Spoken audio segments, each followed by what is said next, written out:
चोरी चकारी की सरकार है। बहुत सारे लोग अगर सही जांच हो तो अवैध घोषित हो जाएगा उनका इलेक्शन। मुसलमानों को गाली नहीं देंगे, हिंदू मुसलमान नहीं करेंगे तो हिंदू बेवकूफ़ बन के मेजोरिटी उनके साथ कैसे लगेंगे। समझ की ठेकेदारी हाई कोर्ट और सुप्रीम कोर्ट के जजों के पास नहीं है। मनुवाद का दूसरा नाम असमानतावाद है। संविधान की पैरवी करनी है सबको, सरकार की पैरवी चमचागिरी करने की जरूरत नहीं। ये घुण की तरह है इस देश के लिए, ये देश को आगे नहीं बढ़ने दे रहे। ये अडानी और अंबानी है कि जो देश में बिजनेस करना जानते हैं। ये सब सरकारों की मिली भगत और साजिश और ब्यूरोक्रेसी की साजिश के उसको बर्खास्त करना चाहिए था पार्टी से। अपराधी खुद बीजेपी है।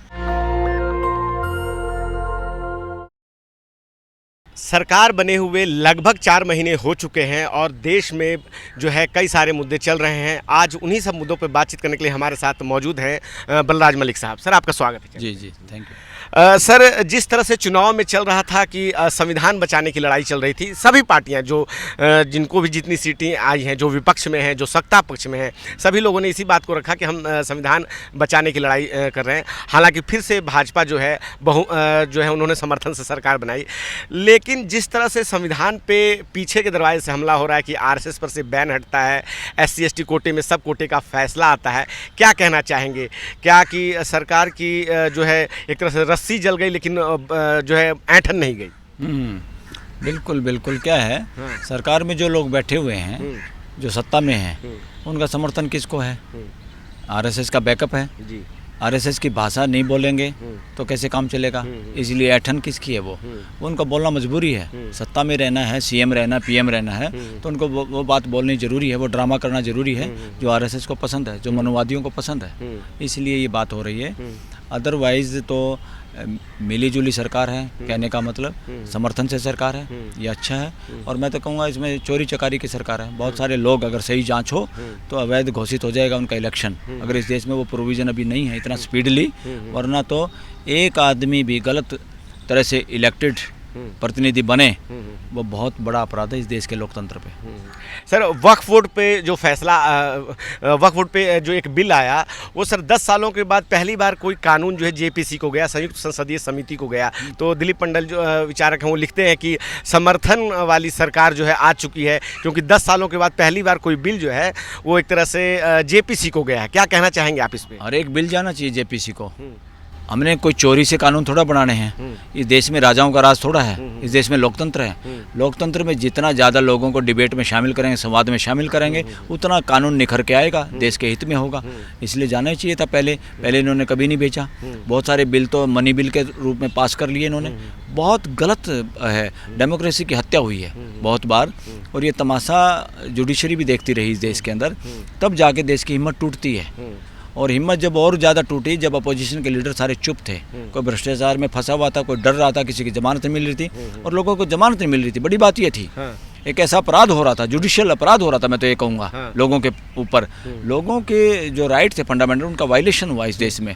और लोगों को आर्टिकल 21 धराशायी हो गया था। आर्टिकल 21 को अब सुप्रीम कोर्ट ने अब सुप्रीम कोर्ट के कुछ बेंचेज ने कहा अरे 21 article 21 right to life and liberty prevail करेगा, कोई भी तुम्हारी धारा दोरा नहीं चलेंगी देश में कानून।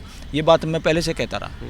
अब अल्टीमेटली उसी तरह के कानून को तवज्जो मिली है सुप्रीम कोर्ट में, मुझे बहुत अच्छा लग रहा है। सर, जिस तरह से नेम प्लेट विवाद हुआ तो क्या लगता है कि ये सरकार फिर से आने के बाद नेम प्लेट का विवाद है या और हिंदू मुस्लिम जो है लगातार की खाई इस सरकार में बढ़ती ही जाती है? तो क्या मंशा क्या होती है इनकी, आपको क्या लगता है? मंशा कुछ नहीं है, क्योंकि लोग मनुवाद को स्वीकार नहीं करेंगे देश के, पहले भी नहीं किया, अभी भी नहीं करेंगे, आगे भी नहीं करेंगे। ये मनुवादी लोग चाहते हैं सत्ता में रहना, क्योंकि उन सत्ता में आके इन्होंने कई काम किए हैं ऐसे जो मनुवादियों के पक्ष में है। वो हिंदुओं के पक्ष में नहीं है, वो मनुवादियों के पक्ष में है। उनकी सुपीरियरिटी दिखाते हैं, उनका कब्जा इस देश में बना रहे, उस तरह के लोग बहुत कम हैं। अब सत्ता के जरिए वो काम कराना चाहते हैं। सत्ता में आने के लिए तो लोग चाहिए। इन लोगों के लिए फिर वो क्या करेंगे?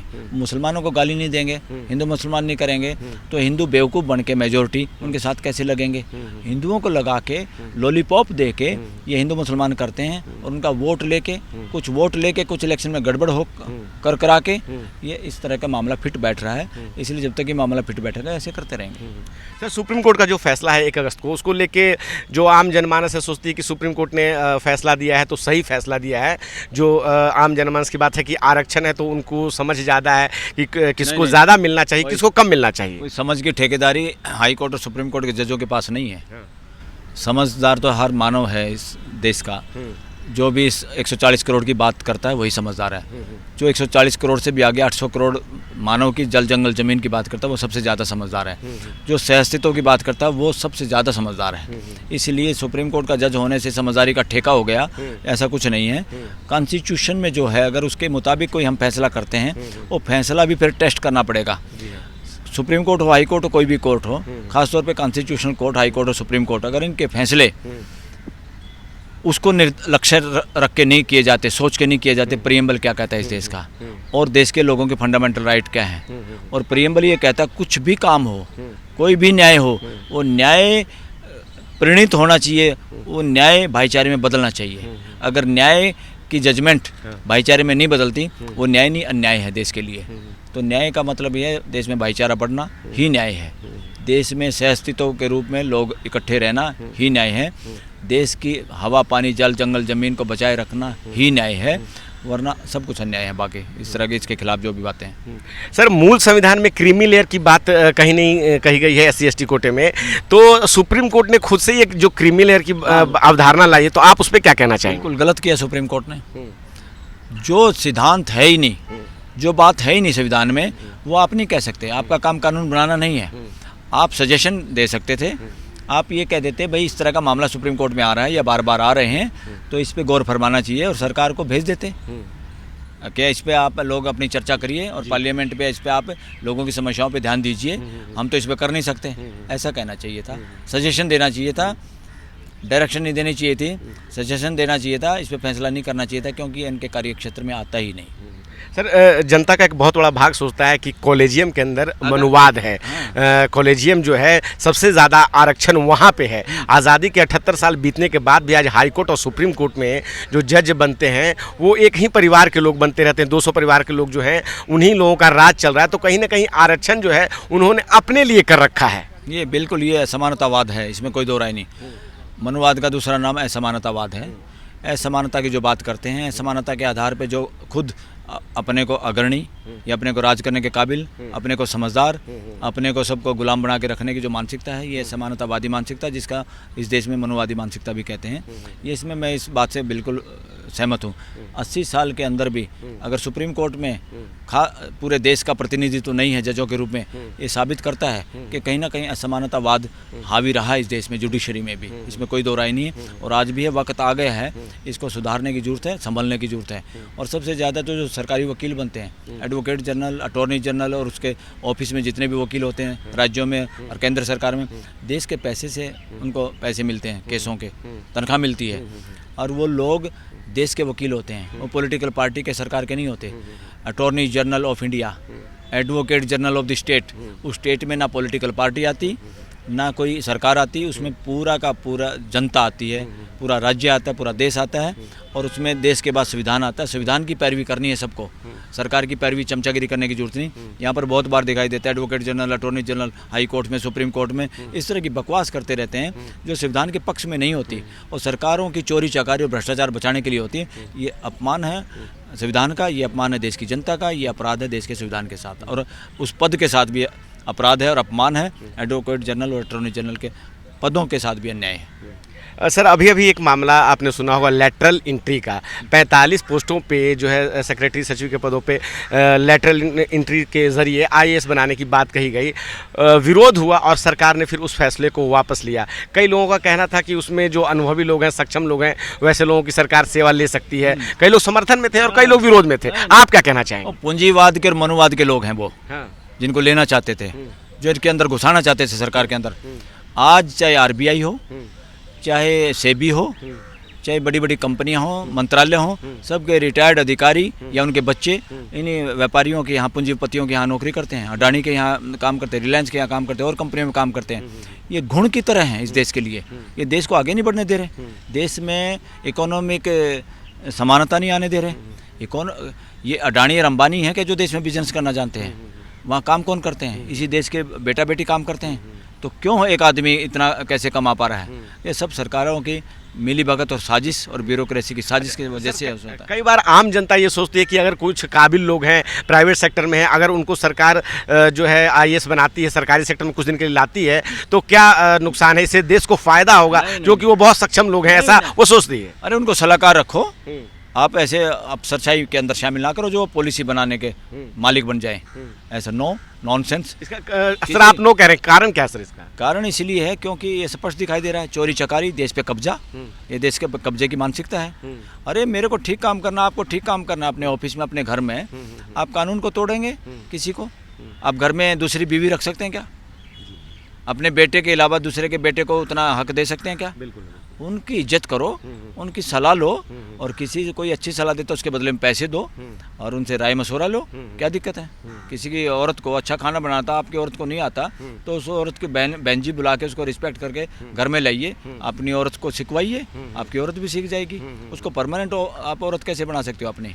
That is nonsense. नो, गलत। सर चलते चलते का आखिरी सवाल, कंगना रनौत जो भाजपा की सांसद हैं, उन्होंने अभी अभी बयान दिया है कि किसान आंदोलन में जो है लाशें टंग रही थी और बलात्कार तक हो रहे थे। भाजपा हालांकि इस बयान से उन्होंने किनारा कर लिया है।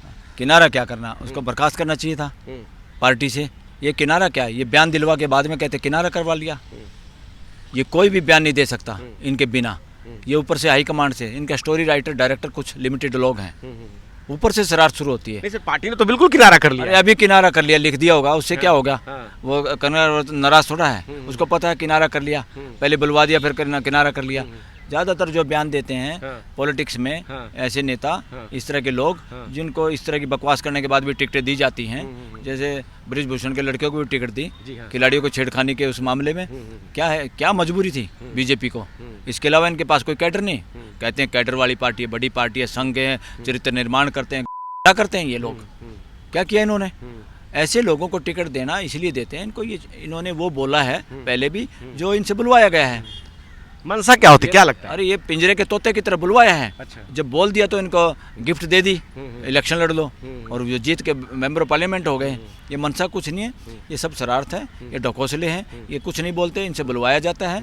इसके लिए अपराधी खुद बीजेपी है, जिनके लोग इस तरह बात करते हैं, या इनका संगठन है जो इस तरह के लोगों को पालता पोसता है चरित्र निर्माण के चक्कर में, या देश के अंदर हिंदू मुसलमान जातिवाद बढ़ाने के लिए, नफरत पैदा करने के लिए।